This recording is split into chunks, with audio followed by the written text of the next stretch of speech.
നീ നോക്കിക്കേ ആരാ വന്നിരിക്കുന്നേന്ന്. ഇത്രയും നേരം മോളെ അന്വേഷിക്കല്ലായിരുന്നോ?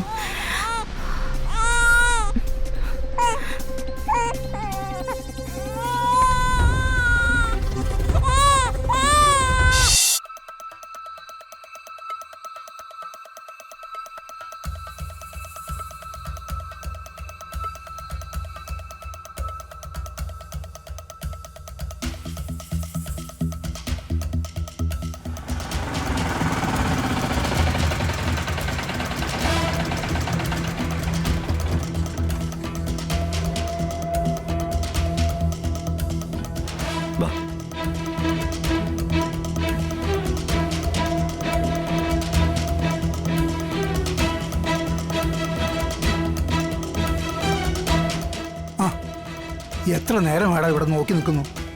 കൊച്ചു റെഡി. കൊച്ചിന്റെ അച്ഛൻ വരാതെ കൊച്ചു വരില്ല, കൊച്ചിന്റെ അമ്മയും വരില്ല, അമ്മയും അച്ഛനും വരാതെ കൊച്ചും വരില്ലല്ലോ. അച്ഛൻ പണി ചെയ്യുന്ന സ്ഥലത്ത് പോയി പണി മുടക്കി ആ പണിക്കാശ് ഇവിടെ കൊടുക്കാന്ന് പറഞ്ഞിട്ടാ കൊണ്ടുവന്നിരിക്കുന്നേ. അച്ഛാ കൊടുത്തേക്കണേ, ഇല്ലെങ്കിൽ ഇവനെന്റെ പണിക്കുറ്റം തീർക്കും.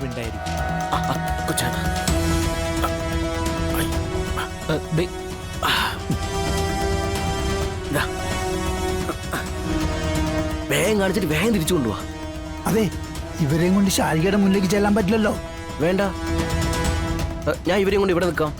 അപ്പോ കുഞ്ഞിനെയും കൊണ്ട് ആര് പോകാനാ? സാറ് പോകില്ലേ? ഞാനോ? ആ അത് ശരിയാവില്ല. നമുക്ക് ഏതെങ്കിലും ഒരു നഴ്സിലേക്ക് കൊടുത്തുവിടാം. ആ സിസ്റ്റർ സിസ്റ്റർ ഒന്ന് നിന്നേ. ദേ, ഈ കുഞ്ഞിന് എന്റെ മോള് ശാരികയുടെ കയ്യിലൊന്ന് കൊടുക്കുമോ? ശാരികയുടെ മോളാന്ന് പറഞ്ഞാ മതി.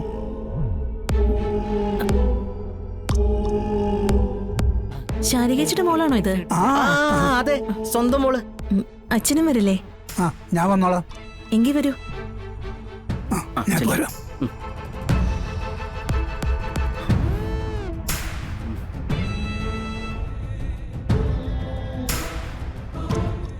അവര് കൊച്ചിനെ കൊണ്ടുപോകുന്നു, ഒന്ന് കാണിക്കുന്നു, തിരിച്ചു വരുന്നു. കാര്യം കഴിഞ്ഞു. പൈസ നിങ്ങക്ക് കിട്ടുവേ, കുട്ടിയെയും പിന്നെ പണിക്കാശും. അതാ നമുക്ക് വേണ്ടത്. ദൈവമേ.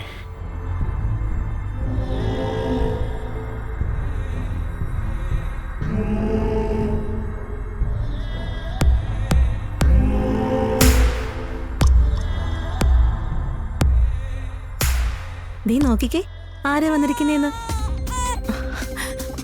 ഇത്രയും നേരം മോളെ അന്വേഷിക്കല്ലായിരുന്നോ?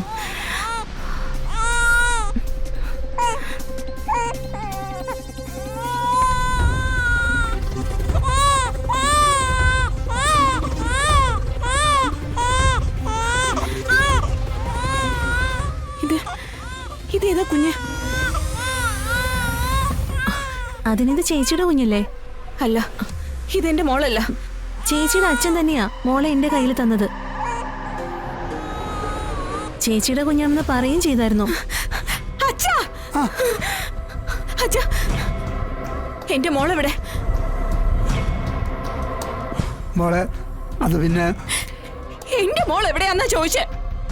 മോളെ, ഇത് നിന്റെ കുഞ്ഞല്ലേ? ഇതാണോ എന്റെ മോള്? എന്താ ഇതാണോ അച്ഛൻ എന്റെ മോള്? ഇതിനെ എന്റെ അടുത്തൊന്ന് മാറ്റിയേ. എനിക്ക് എന്റെ മോളെ കാണണം. എന്റെ മോളെ കാണണം. എനിക്ക് എന്റെ മോളെ വേണം. എന്റെ മോളില്ലാതെ എനിക്ക് ജീവിക്കാൻ പറ്റില്ല. എനിക്ക് എന്റെ മോളെ വേണം. വേണമെന്നാ പറഞ്ഞേ. വേണം വേണം എനിക്ക് എന്റെ മോള് വേണം. മോളെ, അയ്യോ മോളെ, മോളെ ശാരിക ചേച്ചി, മോളെ, മോളെ ചേച്ചി, ചേച്ചി ഡോക്ടറെ വിളിക്ക്. മോളെ, മോളെ ചേച്ചി, മോളെ ശാരിക. ഡോക്ടർ, ശാരികയ്ക്ക് ബോധം പോയി. ചേച്ചി, മോളെ, മോളെ. എന്താ ഇവിടെ? മാറി നിക്ക്.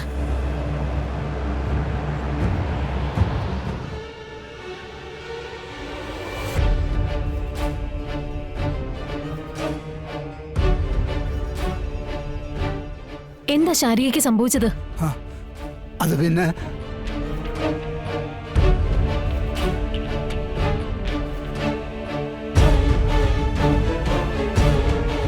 ശാരിക സ്വന്തം കുഞ്ഞല്ലാന്ന് തിരിച്ചറിഞ്ഞു കഴിഞ്ഞല്ലോ.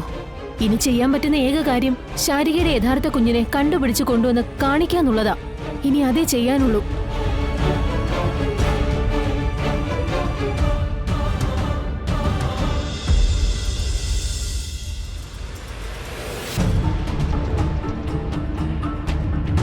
എടാ ഭാമ എന്തെങ്കിലുമൊക്കെ പറയും. അത് ഇന്നും ഇന്നലെയും തുടങ്ങിയൊന്നും അല്ലല്ലോ. അത് കേട്ട് അവരെന്തിനാ വീട്ടിൽ ഇറങ്ങിയാൽ ഞാൻ ചോദിക്കുന്നേ? ഞാൻ അവിടെ അത്രയും വലിയൊരു വീടുണ്ടാക്കിയിട്ടേക്കുന്നതേ വിഷ്ണുവിനും വിഷ്ണുവിന്റെ ഭാര്യയ്ക്ക് മക്കൾക്കും താമസിക്കാനാ. അവിടെ നിന്ന് അവരിറങ്ങി കൊടുക്കേണ്ട ഒരാവശ്യവും ഇല്ല. എടാ ഇവരിപ്പോ എവിടെ താമസിക്കുന്നേ? അച്ഛന്റെ വിഷ്ണുവിന്റെ വീട്ടിൽ തന്നെയാ. അവൻ ഇങ്ങനെ ഒരു നാണോ ഇല്ലാതെ ആര് ചീത്ത പറഞ്ഞാലും വേണ്ടില്ല, ഞാൻ കളക്ടറെ വിട്ട് പോയില്ല എന്ന് പറഞ്ഞ് നടക്കുമല്ലേ. ആണുങ്ങളായ ഒരല്പം നാണോ മാനോ ഒക്കെ വേണം. ഇത് രണ്ടും ഇല്ലെങ്കിൽ പിന്നെ എന്ത് ചെയ്യും? ഇവളിത് ആരുടെ കാര്യമാ പറയുന്നേ? വിഷ്ണുവിന്റെ ശാലയുടെ കാര്യം പറഞ്ഞോണ്ടിരിക്കുമ്പോ വേറെ ആരുടെ കാര്യം ഇവളീ പറയുന്നേ? ഇവക്കെന്തുവാ തലക്കാല സുഖമില്ലേ? തലയ്ക്ക് സുഖമില്ലാത്തത് ഇവിടെ ആർക്കാണെന്ന് എല്ലാവർക്കും അറിയാം. അതുകൊണ്ട് കൂടുതൽ എന്നെ കൊണ്ട് പറയിപ്പിക്കരുത്. അച്ഛന്റെ കാര്യങ്ങളൊക്കെ നിനക്ക് അറിയാവുന്നല്ലേ, പിന്നെ ഇതിന് ആവശ്യമില്ലാത്ത കാര്യങ്ങൾ പറഞ്ഞു ചെല്ലുന്നേ. അപ്പോ എന്റെ നേരെ വരുന്നതോ അത് രോഗത്ത് കാണുന്നില്ലേ? ശാലിനി ഇതുവരെ കാണുന്നില്ലല്ലോ. എനിക്ക് എന്റെ കുട്ടികളെ കാണാൻ പറ്റുമോ? അവരെ തിരിച്ച് വീട്ടിലോട്ട് കൊണ്ടുവരാൻ ഞാൻ വന്നേക്കുന്നേ. അല്ല ഡേയ്, നീ എവിടെ പറഞ്ഞായിരുന്നോ? ശാലിനി ഇങ്ങോട്ട് വരാന്ന് പറഞ്ഞാ. എന്തായാലും വരട്ടെ, വന്നിട്ട് നമുക്ക് എന്താന്ന് വെച്ചാൽ തീരുമാനിക്കാം. ഭഗവാനെ, എന്റെ വിഷുവിനെ ഭാമ ഒരു സമാധാനം കൊടുക്കുന്നില്ലല്ലോ. ഭാമ എന്തിനാ അവനിട്ടിങ്ങനെ സങ്കടപ്പെടുത്തുന്നേ? ആകെപ്പാടുള്ള ആൺതരിയാ, അതിനെയാണെങ്കിൽ ഇങ്ങോട്ട് കണ്ണീർ കുടിപ്പിക്കുക. അവിടെ ആളും ചത്തും പുല്ലും മുളച്ചു, അതൊന്നും ഇവിടെ അറിഞ്ഞിട്ടില്ല. കഷ്ടം. ശ്യാമേ, ഞാനൊന്നും പറയുന്നില്ലേ. ഞാൻ എന്തെങ്കിലും പറഞ്ഞാ പിന്നെ പലരുടെ മുഖത്ത് ഇവിടെ നീരും വെള്ളവും വെക്കും. ഇവിടെ എന്താ പറയുന്നേ? അത് നോക്കണ്ട അച്ഛാ, കുറച്ചു കാലമായിട്ട് ഇങ്ങനെയൊക്കെ തന്നെയാ.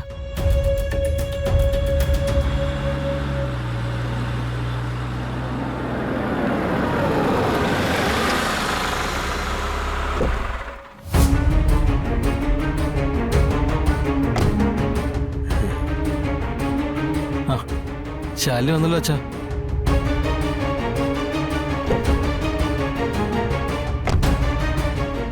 അച്ഛാ, മക്കൾ വന്നാ നിന്നെ അച്ഛൻ നോക്കിയിരിക്കാതടി. അല്ല അവൻ എന്തേ വിഷ്ണു, അവൻ വന്നില്ലേ? അത് ആ വരും വരും, തെക്കോട്ടൊക്കെ ഇരുന്നാ മതി. ശ്യാമേ, വേണ്ട.